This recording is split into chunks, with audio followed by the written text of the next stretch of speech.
Being entirely honest with oneself is a good exercise. Sigmund Freud, Austrian neurologist.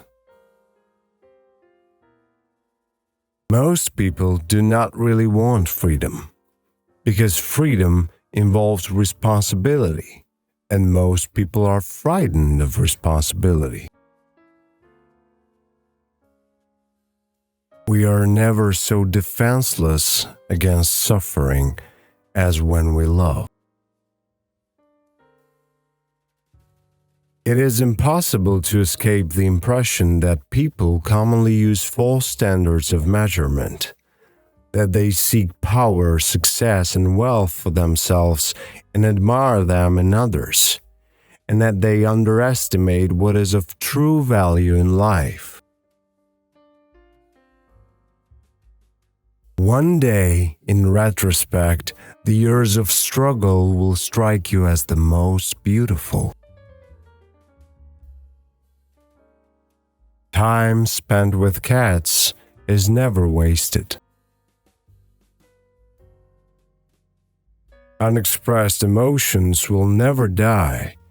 They are buried alive and will come forth later in uglier ways.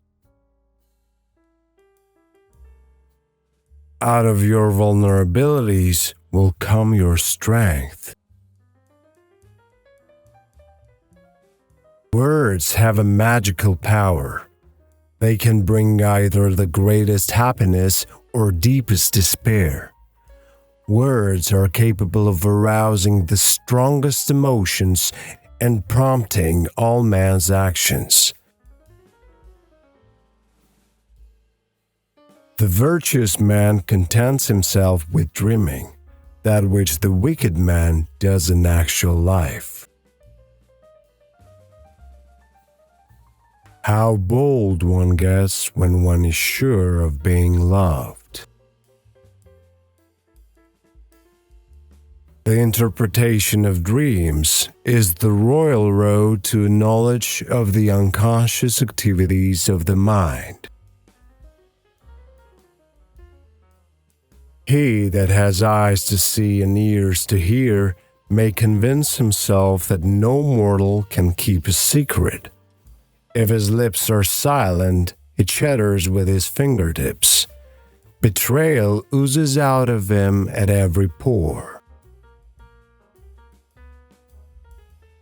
As regards intellectual work, it remains a fact indeed that great decisions in the realm of thought and momentous discoveries and solutions of problems are only possible to an individual working in solitude.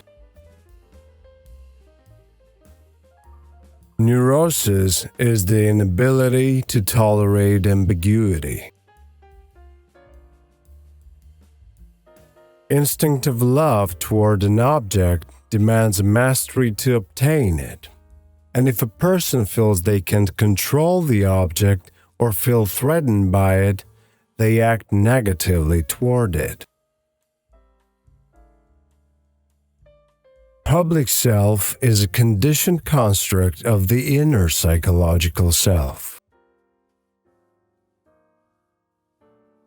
Illusions command themselves to us because they save us pain and allow us to enjoy pleasure instead. We must therefore accept it without complaint when they sometimes collide with a bit of reality against which they are dashed to pieces. Men are strong so long as they represent a strong idea. They become powerless when they oppose it. The liberty of the individual is no gift of civilization. It was greatest before there was any civilization. The ego is not master in its own house. We are what we are because we have been what we have been, and what is needed for solving the problems of human life and motives is not moral estimates, but more knowledge. From error to error, one discovers the entire truth.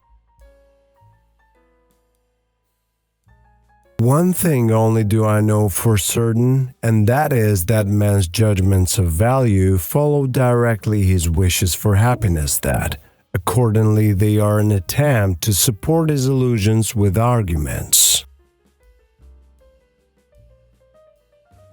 Man has, as it were, become a kind of prosthetic god.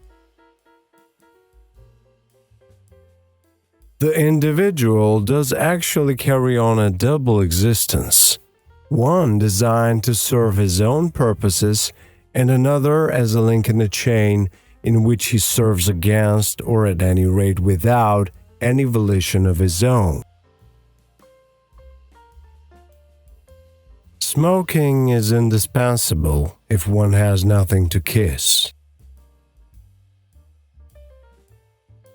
What is common in all these dreams is obvious. They completely satisfy wishes excited during the day which remain unrealized. They are simply and undisguisedly realizations of wishes. In mourning, it is the world which has become poor and empty. In melancholia, it is the ego itself. Where questions of religion are concerned, people are guilty of every possible sort of dishonesty and intellectual misdemeanor. The more perfect a person is on the outside, the more demons they have on the inside. We are so constituted that we can gain intense pleasure only from the contrast, and only very little from the condition itself. Conscience is the internal perception of the rejection of a particular wish operating within us. Our memory has no guarantees at all, and yet we bow more often than is objectively justified to the compulsion to believe what it says. Everyone owes nature a death. Conservatism, however, is too often a welcome excuse for lazy minds, loath to adapt themselves to fast-changing conditions. Love in the form of longing and deprivation lowers the self-regard. It is a predisposition of human nature to consider an unpleasant idea untrue, and then it is easy to find arguments against it. Where such men love, they have no desire. And where they desire, they cannot love. He who knows how to wait need make no concessions. It is impossible to overlook the extent to which civilization is built up upon a renunciation of instinct. I never want to belong to any club that would have someone like me as a member. The weakness of my position does not imply a strengthening of yours.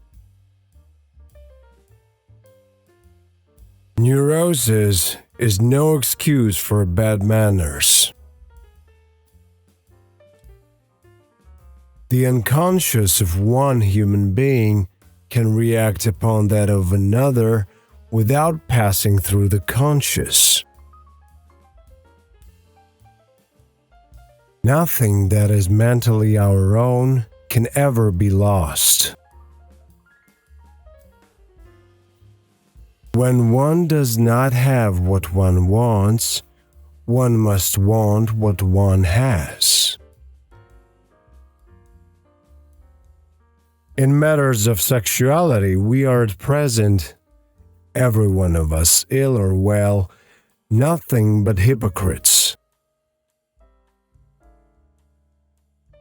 The motive forces of fantasies are unsatisfied wishes, and every single fantasy is the fulfillment of a wish, a correction of unsatisfying reality. For there is a way back from imagination to reality, and that is art.